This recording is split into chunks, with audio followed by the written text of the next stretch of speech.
இது தெலுங்கானால மட்டும் இல்ல, நம்ம நாட்டிலயும் அது இருக்கு, நம்ம ஊர்லயும் இருக்கு. ஸோ நம்ம கேட்டோமா மெட்ரோ ட்ரெயின் வேணும்னு சொல்லிட்டு. மெட்ரோ ட்ரெயின் நம்ம கேட்கல, கவர்மெண்ட்டாக போடுறாங்க. அதனால எவ்வளோ டிராஃபிக் வருதுன்னு தெரியுமா? இப்போ வேலைக்கு போகிறவங்க இல்லை ஏதாவது ஒரு அர்ஜென்ட்டுக்கு போகிறவங்களால கூட போக முடியல, அவ்வளோ டிராஃபிக் வருது.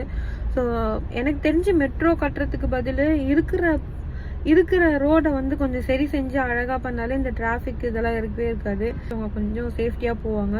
இந்த மேடும் பள்ளமாக இருக்கிறதுனால எவ்வளோ ஆக்சிடென்ட் நடக்குது, அதனால கூட நிறைய ஆக்சிடென்ட் நடக்குது. நிறைய பஸ் வந்து அப்படியே வெயிட் தாங்காமல் அப்படியே அந்த பள்ளத்தில் இதுவாகிடுது. ஸோ அந்த மாதிரி நிறைய நடக்குது. இதெல்லாம் கேட்கறதுக்கு யாருமே இருக்க மாட்டாங்க.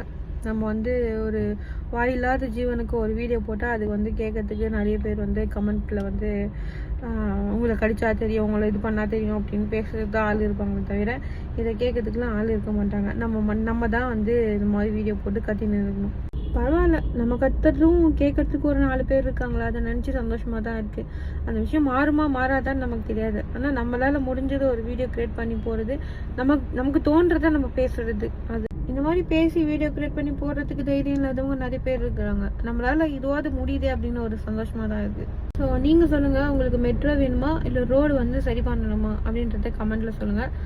அப்போவாச்சும் ஏதோ ஒரு கவர்மெண்ட்டில் இருக்கவங்க பெரிய ஆஃபீஸருக்கு போயிட்டு இது நடவடிக்கை எடுக்கிறாங்களான்னு பார்ப்போம். எப்படியும் முடியாது, ட்ரை பண்ணுவோம், அவ்வளோதான்.